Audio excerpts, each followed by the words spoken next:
Well, thank you everyone for coming today. So you can see the slide on the screen. You are in the Agile Leadership and Library Services panel where we have Jennifer for the whole hour.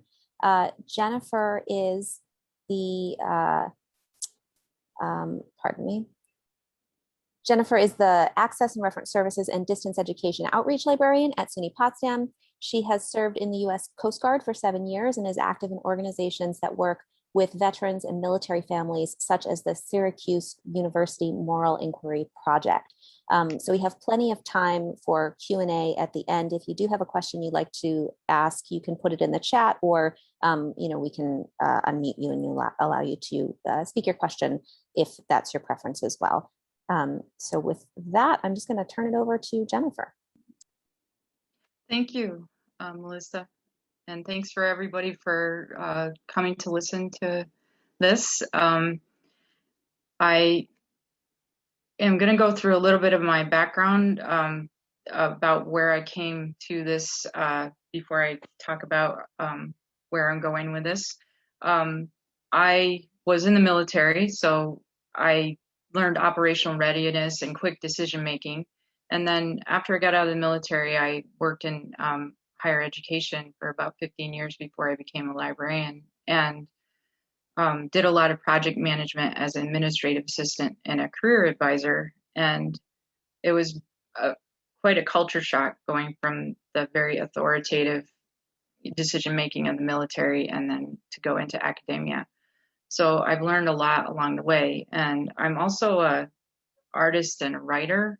And so I bring a lot of the creative process to my leadership. And so I thought about what processes that we had to create on the fly with very little information last year during the pandemic. And even with the present conditions in higher education, where often we are unfunded or under-resourced just because of the way things are, and how a lot of times we feel limited or discouraged by starting anything for the fear that we won't be able to finish it, or we'll run out of resources.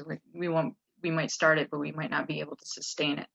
So I bring that kind of thinking, some project management frames, but also frames of creativity and the creative process into what I do with the teams that I work with in the library. And so I just wanted to, some of these things you probably employ yourself, and I would encourage you in the chat if there's things that you use or texts that are particularly inspiring to you, to share them with everybody, because I created this in order to remind us about the things that we might want to remember to be good team members, and also to think about it as a creative process instead of like something that is under-resourced and unfunded. So that's where I was going with when I created this presentation. And so I have the different project management frames for leadership, reframing work as a creative process, some communication principles and tools, strategies for gaining technical ability quickly, and team dynamics, and then leave time for discussion and maybe some things that creative ideas that you had in the past year when working on these problems. One of the problems that we worked on was finding a way to get physical materials to people, so we created a pickup service. So I used all of what I'm going to discuss here in order to create that and manifest that for our patrons. So I used project management frames. I came to that. I didn't realize I was doing it as an administrative assistant, but I did some very large projects for Syracuse University. I, for 7 years, registered the incoming freshman class for the College of Arts and Sciences, which is about 1,300 people. And it was a summer-long project and had a lot of moving parts. And when I started being a career advisor for the Institute for Veterans and Military Families, I learned about project management and actually took a class as part of my finishing my undergrad. And as we know, we all do project management all the time. So these are the frames of traditional project management and the Agile project management, which is focusing on iterative things and trying things and seeing if they work and then reflecting on them and not focusing on the customer. And I use the tools of both of these frames because I think there's a lot of things that are useful in both of these things. But when you're under-resourced and you don't have much time and the parameters are always changing like they did in the pandemic, it's good to be agile. And I look at agile leadership as using the frames of agile project management, but also being creative in your management. And one of the books that I'm reading currently is by Seth Godin, and he's a business blogger, and he has a new book where he talks about artists not just being people who we traditionally think as artists, as painters and sculptors, but that we're all artists in our own way. We can all use the creative process in our work with our teams and our ideas about what we want to manifest in our libraries or wherever we work. So to not think that you're not creative just because you don't paint. So some of the communication tools and principles that I think are important to keep in mind and that help you to be more dynamic as a team. And I'm going to go into each one of these points a little bit more. Meeting management, talking to the people who are actually working on the problem. And consensus is not always the way to go. And pick a communication process or tool and stick with it through the project. So in meeting management, you can Google this and find what's good meeting management, but things to keep high mind is in order for people to engage in the topic of the meeting, if you send out an agenda ahead of time and also invite them, they feel like they're engaged in the topic and they have time to look at it. An hour before the meeting starts is probably not a good time to send it out. And we all are busy, and I understand things like that happen, but it does help to do that. And then in setting boundaries on side meetings after the main meetings, if you're trying to create a good team dynamic, you don't want to have side meetings that take away from what you said. And if people don't feel like they can say it in the room before, in the main meeting, then you want to really examine your team dynamic and see where things might be falling down. And leave room at the end of your meetings to assign action items and plan for follow-up, because I see that in a lot of meetings where people have the meeting all the way to the end and they let the discussion go on too long, and then nothing gets done because there's no action items. And that's a project management thing as well. And consider assigning roles in the meetings depending on how big the topic is and how big your project is, such as a note taker, a leader of the discussion, and a facilitator and timekeeper. Facilitators can really help keep the discussion on point, because we all love to talk about different things in the history of the library. And having a meeting process where everybody's given the opportunity or directly ask for input, because librarians statistically there's a lot of introverts in the room with you, and you don't want one or two people to be dominating the discussion to make sure your team is engaged in what you're doing. And then talking to people who are actually working on the problem. The frontline people are really important. They often get left out of the process. And I learned this as an administrative assistant as well. And if you can, bring them to the table. If you can't, make sure you follow up on what the outcomes were. Like, you went and asked them for input on something.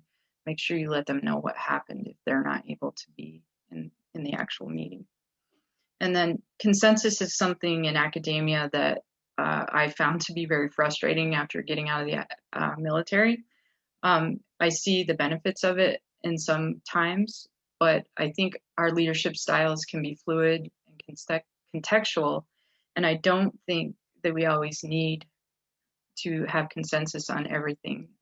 And not all decisions need an abundance of information. And, you know, we are information scientists, so we get into that. But this is part of being an agile leader, is like really intentionally looking at how you make decisions and how you bring your team in to make decisions. And, you know, if it's a hard decision, maybe you could get an agreement on trying a course of action and then having a timeline to reevaluate. So at least you can move forward, because a lot of times, if you're trying to get consensus, that's often an impossible thing to do, depending on how big the group is and who the players are. Pick a communication process, timeline, schedule, and tools, and stick with them for the duration of the project, unless they're completely not working. And a new communication tool is not necessarily better, and it also has a learning curve. So it's going to take staff time to learn it. So if emails work, and use them, and if they're all comfortable with that, and what's sustainable for your team. If somebody has an operational job, they might not be able to learn the new communication tool. They might have, be out at the front desk and just maybe give you an email update at the end of the day.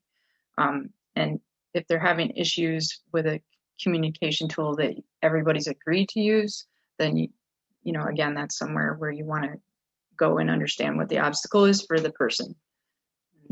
It just makes everybody work better together, and everybody think that they are understanding what's happening in the project. And then one of the things that we all have to do is gain technical expertise quickly. And I have some strategies that I use in my work, and I try to model that to my team that I work with. And so one is learn for the task. I've noticed this in Alma, working with Alma and Primo and trying to learn that and configure the system. It can be very overwhelming to go to the Ex Libris website and body of knowledge and try to figure out what to do. But if you kind of start with a task, you start to learn what you don't know, and you can read out from the task. And I find that to be easier. And also just really always coming back and reflecting where the task fits in the larger project. And one process that we're trying to do on our team and we've started to do is document our learning and processes so we can share with others, and we don't have to repeat researching how to do something, especially like changing the calendar, which you only do every 6 months. And a second thing I do is find someone who knows more than me. But don't waste their time either. Make sure you have specific questions or you want an overview. You can ask the person if they have the time to do that for you, because sometimes that can be really helpful if you're just really lost. And ask the expert that you talk to what their go-to resources are. What pages do they go to? And I have used Tim Jackson's expertise many, many times in configuring things and services, and find him to be very helpful. But I don't also want to waste this time because I know he's really busy. So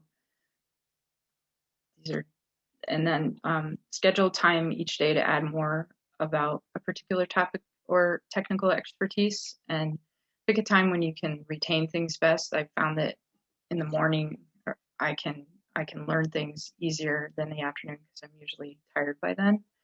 And you set aside at least 20 minutes for this. And we all are not going to get the days or hours to learn something. So 20 minutes works, and I added it up, and it actually amounts to 87 hours of learning if you do it every day for a year. And that's, you could subtract a few for vacation days, but that's quite a bit of time with just 20 minutes. So, and then enroll in a class. I've found if I think that I need to have deeper knowledge on something to be a better leader, I take a class or a training on the thing that I'm not don't know in depth. And it helps you with interacting with other people and their perspectives and knowledge. The teacher will guide you and show you where the gaps in your knowledge are, and challenge you to go further on your own than you will go on your own. It's really hard to challenge yourself. And you learn how the people in the field define terms, which will help you further research and learn in the knowledge area. I have found that to be really helpful. When I took the project management class, I had been doing project management, but I didn't understand the terms. And then I had definitions for the things like scope creep and different things like that I knew were happening, but I didn't. And I'm now taking some web design classes, and I've done that in various teams throughout my entire career, but I didn't know all the terms for everything and what people in the field call it. And it's really helpful for finding other articles and books to further your knowledge.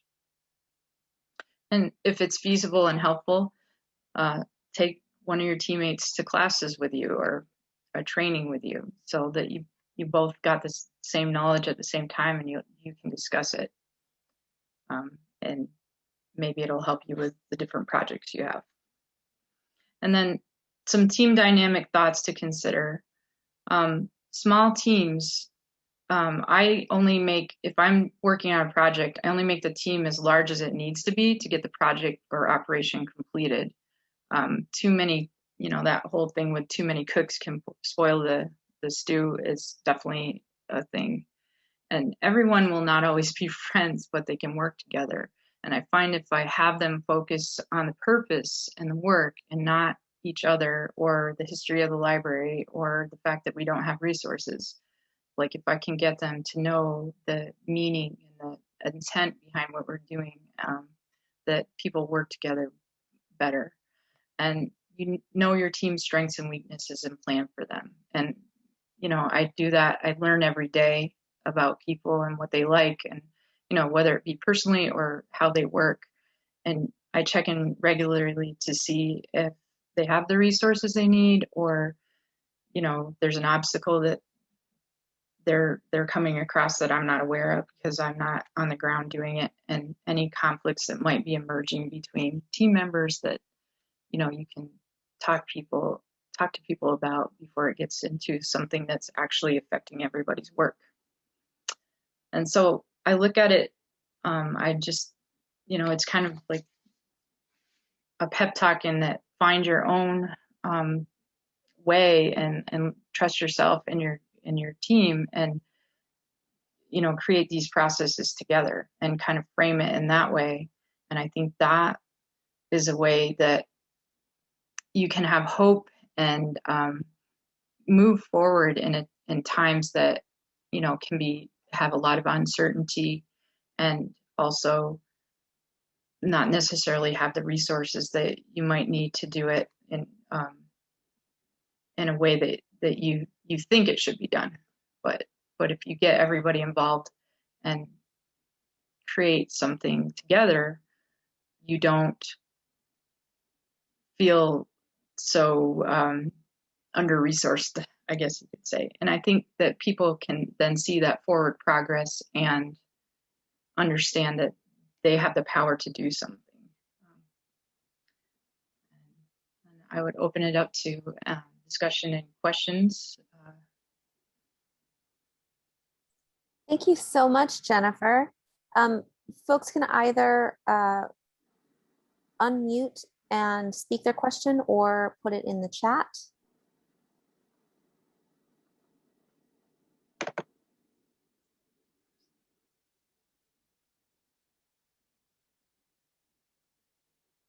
So while we're waiting, I'll take a moderator's privilege and ask you a question myself. Okay. You mentioned early on, I'm eager to hear how this plays out in a specific example. And you mentioned at one point about the pickup service. Mm-hmm. How did the development of that service either help you clarify these guidelines and recommendations, or was it the other way? Did you already have this frame and you used that to implement the pickup service? I had that frame, but I think that was when, I had the frame and I was applying it, but it was the continual not knowing whether we were going to have students to help us, what the budget would be and whether we'd be open. So really sitting down with the team that was going to do it and say, okay, how do we do this if it's only two of us doing this? And how do we do it if the students come? And I think that got me to realizing that they were also feeling that uncertainty too. And I needed to find a way to help them know that we were going to do this and it was going to be fine. And we would figure out a way to do it with very little resources. And if we got resources, it would be just a bonus. Did that answer the question? Yeah, and it sounds so familiar to me when we Yeah. were planning without knowing when we would get the pages back into the New York Public Library. Mm-hmm. Yeah. And there's so much a part of what we do that, you had to make 2 plans or 3 plans sometimes. And I think if you were to try to be a perfectionist about it or try to do some traditional project management or something like that, it really definitely went into Agile project management. And we tested it out with each other. And then we had our, the person that runs the Learning Commons come in and test it out, like people outside of our little team that was doing it. So we were testing it on customers, as much as we could so that we could know what the experience was. Yeah. Okay, we have a question in the chat, and Jennifer, I'm just going to read these out loud in case folks are listening in. Yeah.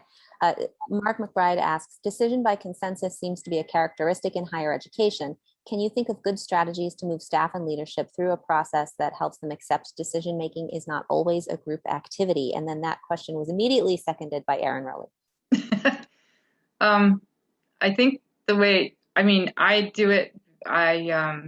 I do it by taking leadership, and I get that from my Coast Guard training. And again, I think it's about building trust with a team. I think that's the most important thing, because even in the Coast Guard where you have authority, you have to have the trust of your team to be able to carry through your decisions. And I think if we could work, and obviously it's a lot of work to build a team with trust.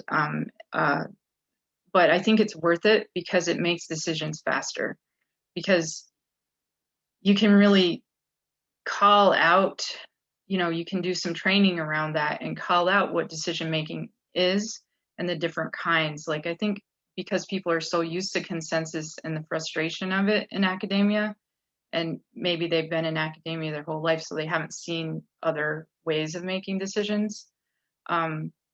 If you can get some training or even an outside person to come in and talk to people about it, you could see where you can move forward past that. And like, sometimes consensus is good for a brainstorming thing, and then you have to, you could start with that and say, then we're going to take leadership on this project and we're going to go forward with what we think. We'll give you updates, but we're going to do this project with what we have. Or because it's good to get ideas and understand where everybody's coming from, but in order to move forward, you can't please everybody. So I don't know, it's a hard answer.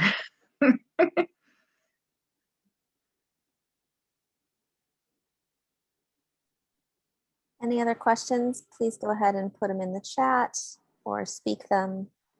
I'd be curious too if people have things that they use with their team, or I have a question. Mm-hmm.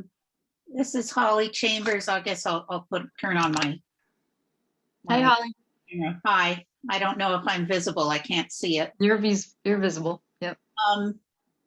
I am one of Jennifer's colleagues, and I have benefited from her vastly from her work at Potsdam.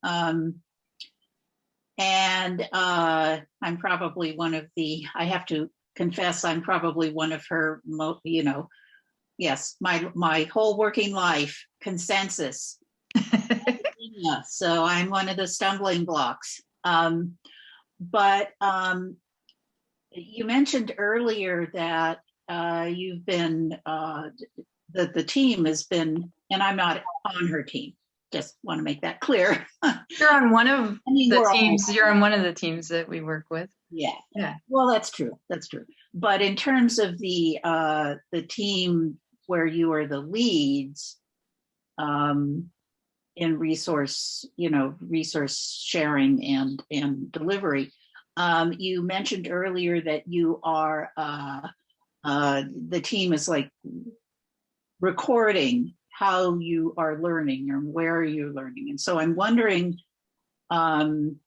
what have you found to be the most effective ways to preserve that knowledge? Where are you putting so that it's So this is I mean, we've done a little bit of it, but this is kind of our summer project, and we're going to put it in Teams because the campus supports the Office 365, and we want to have something that's sustainable, that is unlikely to go away, and that's a way to put different files, and actually it has some communication channels in there that also might be helpful, like where people can like something and stuff. It's a little bit social, but it's also, you can store your files and organize it so people can easily do that, and you can share it with everyone. Like, we intend to share it with the entire library staff and librarians. So right. And some of us who are not big Teams fans will just have to suck it up and well, we don't have like OneDrive. To me, is pretty hard to organize. Like, I looked at the different things, and I think that the campus will keep that enterprise software for a long time, and it will, even if it changes, it'll go over into a new enterprise software. And I don't want to put it out like in a Google Drive or something like that, where nobody can access it if they stop supporting something.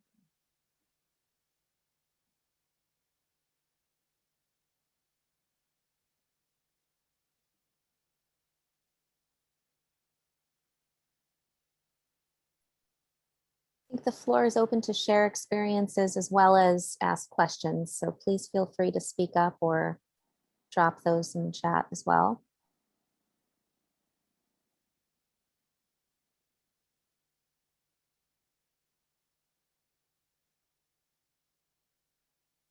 I mean, and I would say that I think that our SUNY leadership does Agile leadership as well.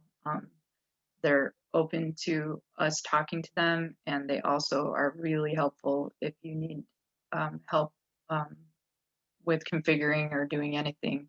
So as a system, we have a really unique way of doing things, and a creative process. And we have a lot of people. We have 64 campuses, so it's a lot of different opinions and perspectives and contexts. And I think we do some really amazing work. Leah Galka has a question in chat. Can you explain a bit more about the differences between traditional and agile project management? So these are not necessarily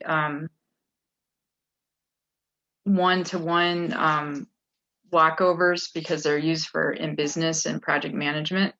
So these are ideas that I've kind of adapted between the things. But traditional project management is like usually a longer time period, and it's focused on the project, and there's a lot of tools and there's necessary steps that you take throughout the thing, and it's pretty rigid. And the agile project management came about in software development, and so it's focused on the customer and on getting feedback and moving fast and doing what you can, and then doing another iteration of it after you get the initial thing out there. So it's more dynamic and moves faster and relies on, I think the reason why it's so nice for library services is we really are concerned about the end user, the patron that's going to interact with this and try to navigate their way through whatever information system is happening. So this is a great tool to use, this kind of process to see how it's actually working and then adjust. We did have to adjust our pickup service. We put it where we weren't checking out the books to people initially, because we had a window and we had them put their ID on the window and all this stuff, and we checked out the books on the cart, and we would hand them to them so that in case we didn't have enough people, we wouldn't have to go through and do this logging into the computer and everything every time. So what happened though was it was putting it on the hold shelf for 7 days, and then it would expire. So then we stopped doing that. So it's just like looking at it, and that was actually discovered by the person that does interlibrary loan, and he's like, okay, this isn't the way this is supposed to work. And then we adjusted our process, because we were just thinking, again, this is how you learn. We were thinking of being under-resourced, and we were making a process so easy that we actually messed up we didn't use ALMA the way it was supposed to be used. so we had to go back and adjust after. But did I answer the question for you?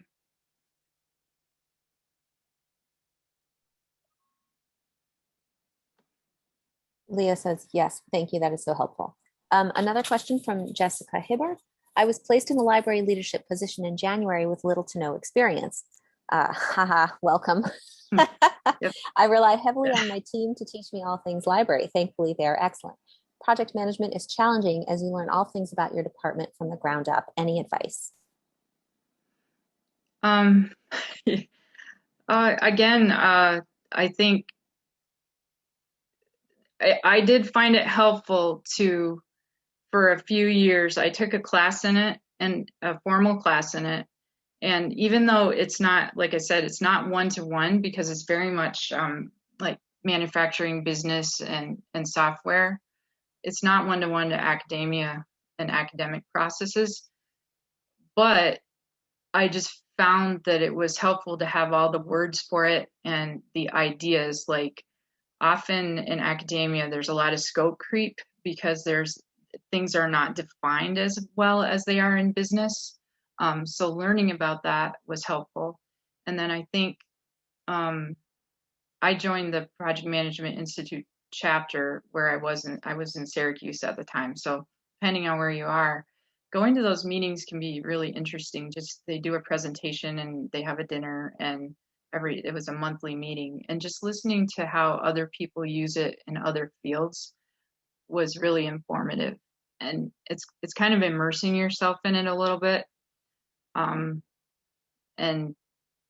it is useful to have that as a base. I don't even know as much as I want to know about it. So and you can continually learn about it too.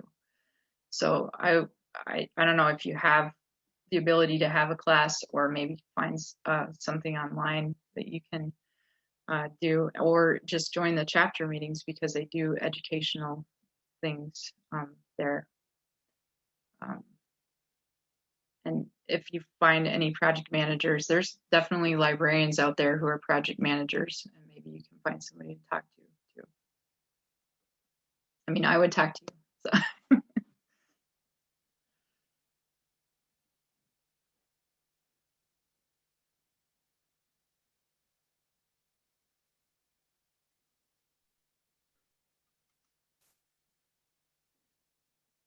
Does anybody else have any other like project management tools that they use, or ways that they came into project management?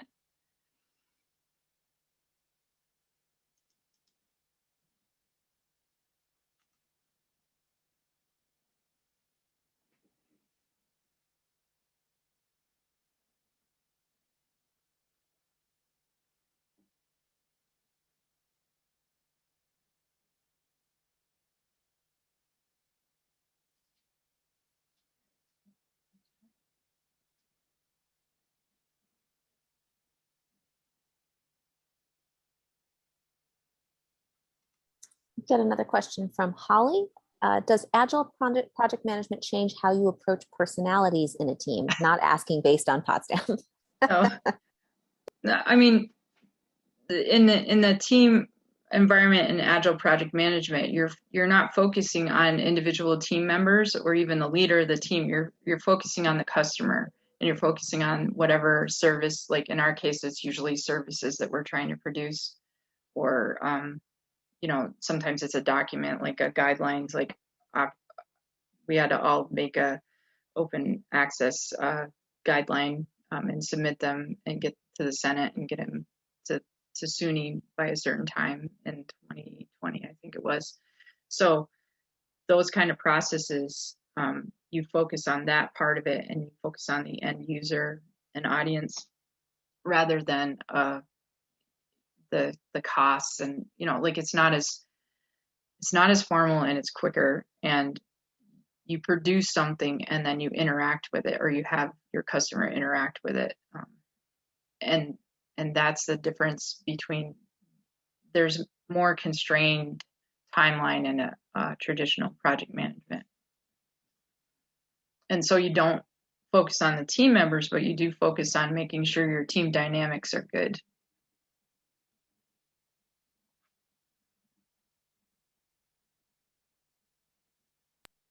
There's another comment in the chat. Ben Turner says, I agree that having action items at the end of each meeting is crucial. +1 to that. Yeah, nothing gets done if there's nobody taking any action.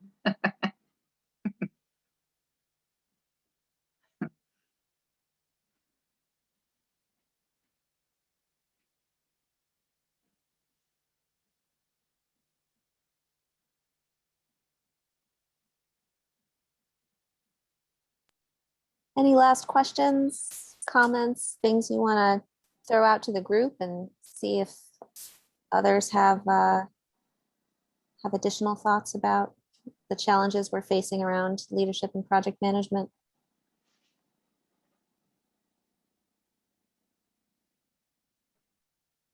Leah says, do you use this agile approach to review long-standing policies or procedures as well? That's a great question. I do. I look at, because some of these policies and procedures that we have in place are when we had a staff of like 10 clerks and I don't know how many librarians, and we're down to like 3 clerks and 7 librarians for 2 libraries. So I look at that. I look at what's sustainable. I look at, are people even using this anymore, or how are they interacting with it, like fines and fees and things like that. And it might not have been changed in a while, so it does need a review, and I review it. I'm always trying to be centered on the students and the faculty, and because they're our reason for being, and they're the ones that have to work with, this is what they need to get their scholarship done. So I definitely use Agile approaches with that.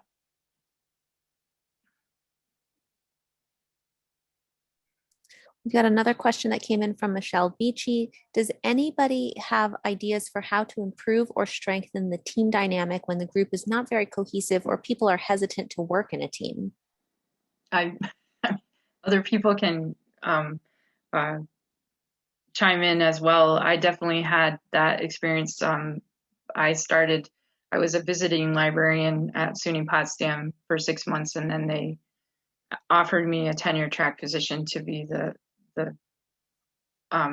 leader of the access and reference services with 2 direct reports. And not everybody gets along with everybody. So I definitely did a lot of one-on-one meetings, and they all have worked there for 15 years, and I had only worked there for 6 months. And access services is not my area of expertise. So I sat and listened to them and learned what they did. I did the processes too. Like I walked through and did processes with them and trained on what they were doing day to day. And so I didn't call big meetings of a big team if I didn't think it was appropriate, because I knew people would just get in a fight with each other in the meeting or just it would just digress to not being productive. So I would gather information and provide a vision of what I wanted to happen from these different people and just have small meetings. That's why I say, like, when I say small teams, if it could be a team of you and that other person, and then you bring this information out. And there is a responsibility to go back and tell them what the outcomes of things are, but sometimes it's good to not have the people in the room together, and that's just facts of life, I guess. We don't have to all get along, and we don't necessarily all have to. Some people also think meetings are taking them away from their work, especially people who work operationally. So I don't like to do that too often if I don't have to. Other people, if you have any experiences with that, I'd be interested to know.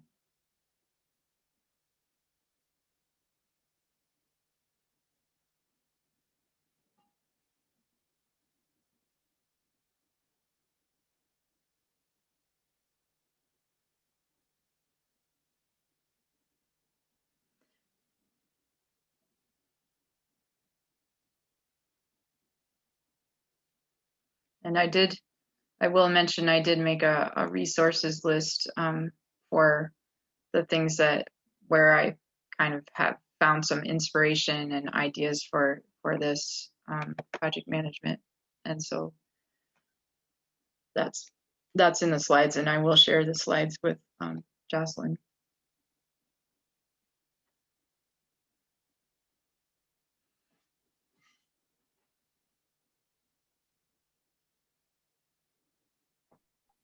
All right. Well, I think we may have finished the Q&A. And so I'm just going to thank you again, Jennifer. It was a really very helpful presentation. It was very frank in ways that felt calming to me. I really appreciate your guidance and your experiences. It was really a wonderful talk. Thanks. You're welcome. And thank you guys for listening. And I'd love to talk about this stuff. So reach out to me if you want. All right. Thanks, everyone. See you around the rest of the conference.